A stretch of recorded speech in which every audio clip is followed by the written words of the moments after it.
Rahayu para sedherek kinasih ingkang dipun tresnani dening Gusti Yesus Kristus. Sugeng pinanggih kalian kula Octavianus Heri wonten ing panyuraosing Sabda Winedar dinten Minggu 19 Oktober 2020 kanthi jejer dedonga menika mbudidaya. Wondene waosan kitab suci ingkang kita gegilut kapendhet saking Injil Lukas 18 ayat 3a ingkang makaten suraosipun.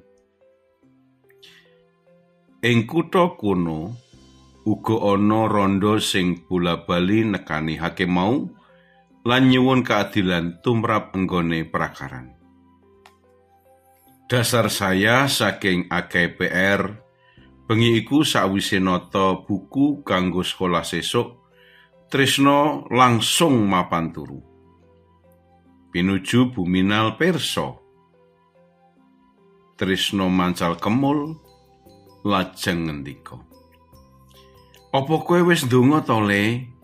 Mengkono dangune buminal. Mun saya, Bu, benjing malih mawon. Wangsulane tresna. Lele, apa Gusti Allah nate sayah berkahi kowe? Panyuwunmu rak nembe wae kasembadan to. Wingi lara saiki wis mari. Mongso kowe ora saos syukur. Kaya anggonmu temen ngombe obat. Kaya mengkono uga anggonmu temen ndedonga. Gagihan donga bar kuwi ndang turu. Mengkono dawe buminal. Mbok menawi minangka tiyang pitados, kita ugi nate ngraosaken sayah anggenipun badhe ndedonga. Wonten kalonipun pancen badan kita sayah saksampunipun nyambet damel sedinten atas. Wonten kalonipun penggalih kita sayah awit ngraosaken momotaning gesang ingkang awrat. Ugi rumaos bosen awit rumaos bilih Gusti Allah mboten kersa nyembadani panyuwunan kita.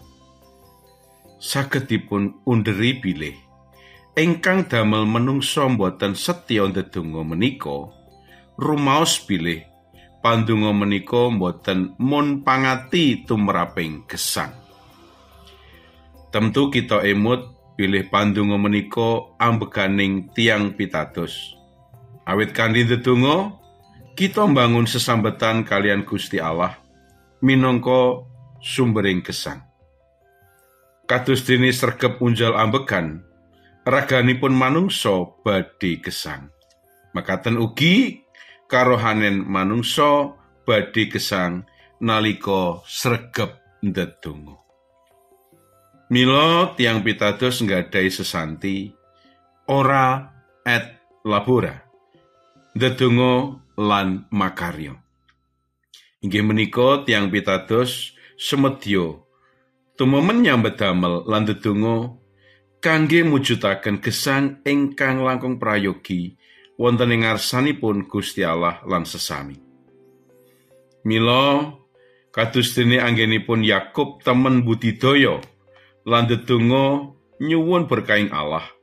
Sumangga kita minangka tiyang pitados sampun ngantos sayah kendho menapa malih sayah anggenipun nyambet damel lan ndedonga ngudi karahayoning gesang. Amin.